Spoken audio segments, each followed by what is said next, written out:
வணக்கம். G news Tamil 24x7 செய்திகளுக்காக செய்தி வாசிப்பவர் வித்யா. டிஜேஎஸ் மெட்ரிகுலேஷன் மேல்நிலைப் பள்ளியில் கேஜி படித்த மாணவர்களுக்கு கும்மிடிப்பூண்டி சட்டமன்ற உறுப்பினர் டிஜே கோவிந்தராஜன் பட்டங்களை வழங்கி பாராட்டி பேசினார். திருவள்ளூர் மாவட்டம் கும்மிடிப்பூண்டி ஒன்றியம் கவரப்பேட்டை அருகே பெருவாயல் பகுதியில் டிஜேஎஸ் மெட்ரிகுலேஷன் மேல்நிலைப் பள்ளி இயங்கி வருகிறது. இந்நிலையில் இப்பள்ளியில் கேஜி படித்த மாணவர்களுக்கு பட்டம் வழங்கும் நிகழ்ச்சி டிஜேஎஸ் இன்ஜினியரிங் கல்லூரி வளாகத்தில் நடைபெற்றது.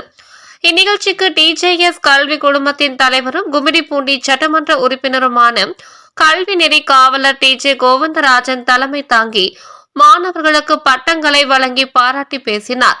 டிஜேஎஸ் மெட்ரிகுலேஷன் மேல்நிலைப் பள்ளியின் தாளாளர் டாக்டர் ஏ பழனி வாழ்த்தி பேசினார். அனைவரையும் பள்ளியின் முதல்வர் ப ஞான பிரகாசம் வரவேற்றார். கல்வி குழுமத்தின் மேலாண்மை இயக்குநரும் செயலாளருமான டிஜே ஆறுமுகம், கல்வி குழுமத்தின் துணைத் தலைவர் டிஜே தேசமுத்து ஆகியோர் முன்னிலை வகித்தனர். இதில் இயக்குநர்கள் ஆ விஜயகுமார், ஆ கபிலன், தினேஷ், டிஜேஎஸ் ஜி தமிழரசன், உறுப்பினர்கள் சோ சண்முக சுந்தரம், ரா ஜெயக்குமார், ஆர் ராஜேஷ், கல்வி குழுமத்தின் நிர்வாக அலுவலர் சே ஏழுமலை உள்ளிட்ட ஏராளமானவர்கள் கலந்து கொண்டனர்.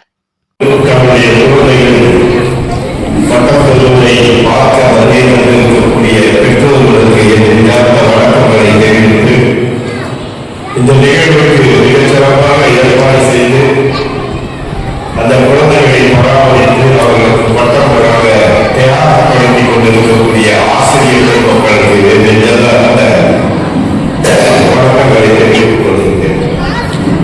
தமிழரசன் அவர்கள் பெற்றோர்களுக்கு ஒரு பாதையை நடத்தினார். கம்ஃபர்ட் ஜோன் என்று சொன்னார். அந்த கம்ஃபர்ட் ஜோன் எங்க என்பதை சொல்லுங்க. கம்ஃபர்ட் ஜோன் சொன்னாங்க. அந்த கம்ஃபர்ட் ஜோன் எங்க இருக்கு என்ன பெற்றோர்களுக்கு விளக்கமாக எடுத்து சொல்லவில்லை. கம்ஃபர்ட் ஜோன் அப்படின்னு சொல்றது வந்து உங்களுடைய பாசம், அந்த குழந்தையை மீது நீங்கள் வைத்திருக்கக்கூடிய பாசம், அவர்களை பராமரிப்பதற்கு நீங்கள் எடுத்துக் கொண்டிருக்கிற அக்கறை, அவர்களுக்காக நீங்கள் செலவு செய்கின்ற அந்த முறையை, அதெல்லாம் கம்ஃபர்ட் ஜோன் சொன்னார். அதை கொஞ்சம் குறைத்து